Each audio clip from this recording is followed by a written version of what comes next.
There is a particle somewhere right now doing two completely different things at once. Not a theory, not a metaphor.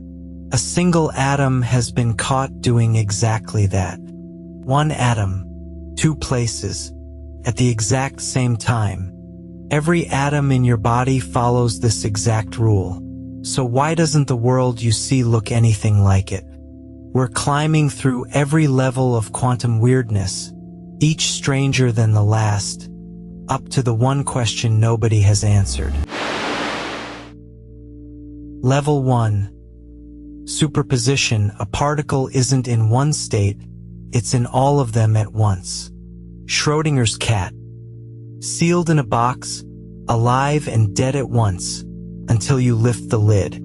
That's not a joke about not knowing. The math says both states genuinely, physically exist together. Both states hold together until anything touches the system, then one wins. Not maybe, not probably. Both states are real right now. One touch and the blend snaps down to a single plain answer. So what actually counts as something interacting? Keep that question, it gets worse. Level 2. The double-slit experiment, the single test that broke physicists' brains for a century. Shoot electrons through two slits, one lonely particle at a time. On the wall behind, they build up a wave pattern, as if each one interfered with itself. There's no second electron to interfere with, just one particle going through both slits at once. That's the part that shouldn't be possible. Slap a detector on the slits, catch which one the electron picks. The interference pattern vanishes. Instantly, every single time. The particle changes its behavior the moment you try to look. Looking is never neutral. Level 3. Quantum tunneling, a particle walking straight through a wall it should never cross. A ball rolls at a hill with nowhere near the energy to crest it. By the old rules, gravity wins, it rolls straight back down every time. Quantum rules say otherwise. Real odds it just appears on the far side. This isn't hypothetical.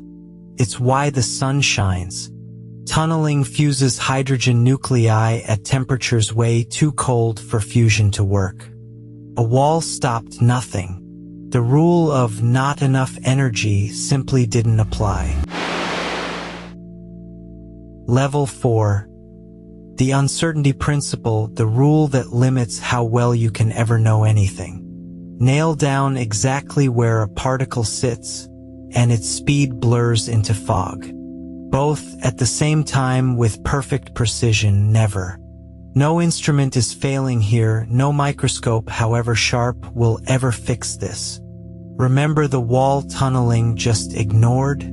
Same fuzziness, reality refuses to hold still long enough to be fully pinned down. Level 5, where physics stops sounding like physics at all, entanglement.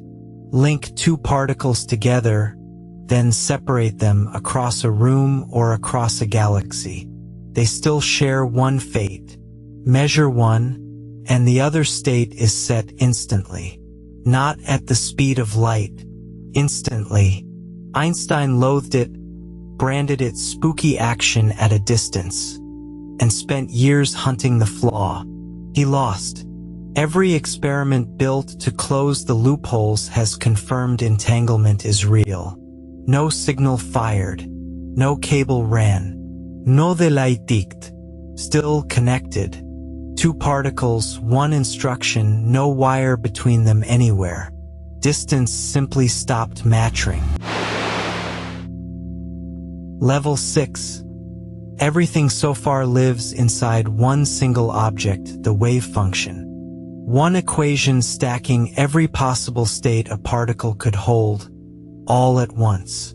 Measure it, and every stacked possibility slams down into just one. That crash from many to one has a name, wave function collapse. But here's the part nobody can fully explain. Nothing in the equations says why measuring causes it. The math predicts the probabilities perfectly. It just goes silent on what a measurement actually is. And that silence is hiding something much bigger. Superposition, the double slit, tunneling, uncertainty, entanglement, collapse, 6 mysteries. Except they're not 6. They're one mystery wearing 6 different masks. Every single one of them is really asking the exact same question. What counts as being observed? A particle rides as a wave of maybes until it bumps into literally anything. That includes you.